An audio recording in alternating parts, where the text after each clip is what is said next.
Rich, I guess I'd just like to ask you for OJ. This seems to be a lot of attention for a minor league player coming for his first experience in pro ball.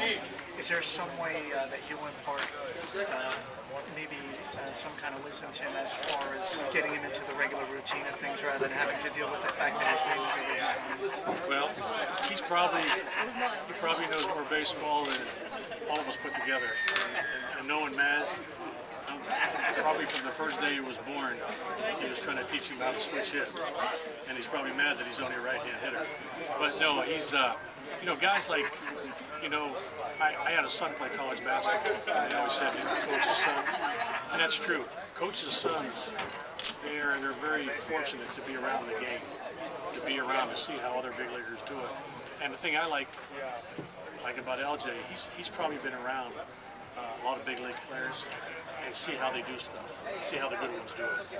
And with a guy like him, that's what I'm most excited about. Is you probably don't have to tell him, hey, how to do this, this, this, and this. He's already halfway there. Do you ever see a situation where they have a chip on their shoulder too, like they want to make their own name for themselves? Oh yeah. That's having a son, same way. They don't want to be your name. They want to be them, have their own identity. Because for since they've been born, that's all they've been hearing is that, hey, he's Maz's son and blah, blah, blah. And don't you remember your dad? And I have to tell him stories about his dad because I've heard them all. I know all of them. So yeah, you want to have your own identity, and he's a young man now, growing up, and I'm sure he's going to cut a good path to the big leagues. Maz mentioned you couldn't be happy for LJ's skill. You and Maz go back, is that correct? Yeah, we do. Yeah, I was with Maz. In fact, Maz's first professional game was in Anderson, South Carolina. I was the opposing manager. I was 25 years old, my first year managing, and Maz was 17. Then later, we joined up together. I was coach with the Pirates, and Maz was a player on the 86 Pirates. We were a bad team. People would call up and say, what time's the game? And we'd say, what time can you be here? And we were bad. We were really bad. And but we had a great year together. We became very good friends. And Maz was like a coach then because it was after his Met days, and he had been around. He had seen everything. When I heard that we drafted his son, I was almost as happy as a dad could be. I find that baseball is a very small world. Oh, it's unbelievable. It's unbelievable that all that time has passed, and here we are in 2013, and a guy who I coached in '86, now I get to manage his son. I mean, there aren't too many people that get to say that. The first words between you and Lee when you found out, or how soon did you hear from him? Well, as soon as he walked in, he looks like his dad. I just went, oh God. I said, and I said, we got a lot of catching up to do on your dad. I said, I know you've heard all the stories, but I got some stories too. Rich, as you go into the season here, you've come off a 2.5-month extended spring training. Guys have played for certain positions. One of your challenges is to get the draftees integrated in with the guys who've been playing for 2.5 months. And some positions are going to be taken. And how do you manage that? That's a big challenge. Well, it is. Some guys have been with me for 102 days, and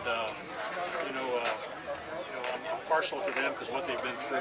But these guys coming in, they've also have careers too. So we think we do a good job of mixing everybody in together to be in one team. You guys hold off just 1 second. Hey, Bobby. When they get done running, don't throw. Have them slide into second, third, then throw. I'm sorry. I like that always, Coach. We're going to slide. We forgot. We got to slide on this so we don't end up in left field. That sign out there, Mercedes-Benz. Somebody might hit it. So. Talking about the draftees coming in, have you found it difficult for draftees like that to adjust to Brooklyn very quickly? Do you find it hard for them to adjust to like a New York lifestyle, something like that, coming from different places? I think not only Brooklyn, but just pro ball, playing ball every day. You're not going to class. You don't have to worry about a calculus test, but you'll be tested every day out here.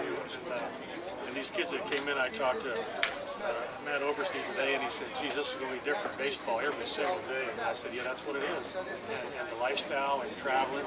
But the coolest thing I think about the whole thing is that you're going to meet guys here somebody from Oklahoma is going to meet somebody from Santo Domingo, and they're going to be best friends for the rest of their life. They're going to be on buses together. They're going to be everywhere together. And when this season's over, like I say, that's the neatest part. They're going to be friends forever. Just like the guys who played here last year. I'm so proud of them.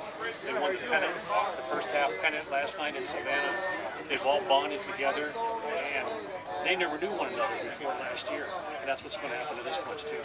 Rich, as an extension to the guys that you had last year, like friends of boys, they're all up in Savannah, they're having a pretty nice season. I think all four of those guys are best.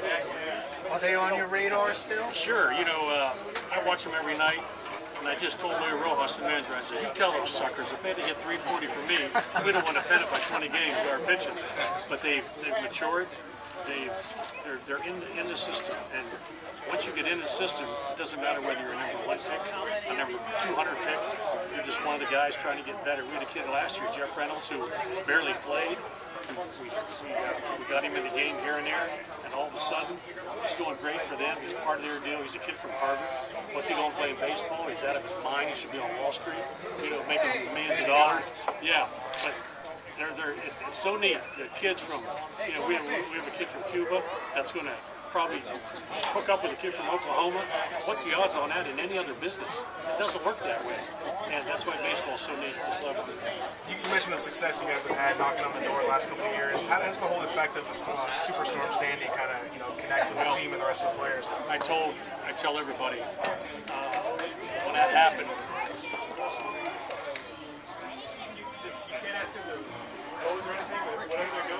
I felt like it was my family. All we do is play baseball. And I saw what happened. And I saw the devastation to people that I know. Here, there's some people that work at the office here that still don't have their homes.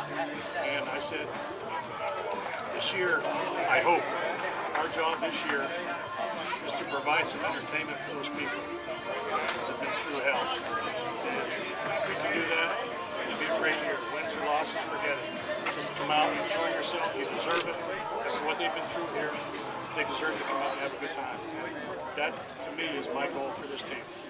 Do you feel that it's so embedded in the community? Because people from across the nation saw those pictures of what it looked like after the storm. Yeah, you know, they showed some film of the places where they went for aid, and they showed a place where I park every day. And there was a trailer there passing out supplies and food. It just really hit me. What we do, what we think is important, it's not real life. It's entertainment. Yeah, it's a job. But what happened to them was incredible. And I felt like it was my family. I've been here 3 years now. And I felt like those people that I know, what they're going through, what they're suffering, and losing your homes, and you've been here your whole life. And I felt like it was part of my family. And I wish I could have done more. I wish I had a couple trucks up here with stuff, but I wish I could do a lot more. So maybe providing some entertainment. Hopefully we don't play so bad that it's bad entertainment. Hopefully it's good entertainment. So these people in the area can come out and enjoy themselves. You have Robert Sumlin being the opening pitcher. Along with him and LJ, who are some other players you expect to make an immediate impact early? Well, I'm not good at predicting stuff. I just like we come out, we try to play the game right. We try, like this year at Savannah, all those guys are going well. I'm hoping these guys, because the bottom line here, this is their first year of pro ball. Hopefully they can improve, move on next year, and I can watch them Sunday when I'm laying on my couch. I can see them on TV. That would be the greatest thing for me. Just watching them, they're all young kids. These are babies. These are babies. These are like the Colts are running, and they run in the Derby 2 years later. These are babies, and just to see them improving is enough for me. What are your thoughts as you look out on this ballpark? This is one of the most minor league parks, I'd say, in the country. The renovations that happened after Sandy. Yeah, it's it's like the grass looks real. I mean, the turf looks like grass. It looks real, and it's quiet and it's clean and there's no dust. And this is the finest park in the minor leagues. We're a rookie team that draws 7,000-8,000. Nobody does that. Nobody. And what Steve and Kevin have done here, and what an idea for back when the Wilcons decided to put this up here, it's unbelievable. And these kids coming in, it's like LJ told me today, he said, this is like Yankee Stadium. Because he said our field at UConn wasn't real good. Now some of these guys played a good program, but still, this is pro ball, 6,000-7,000 a night, and you're playing against the best competition in the world. That's the neatest thing. But this park is absolutely beautiful. I feel like that's kind of a reflection of the neighborhood and the kind of character that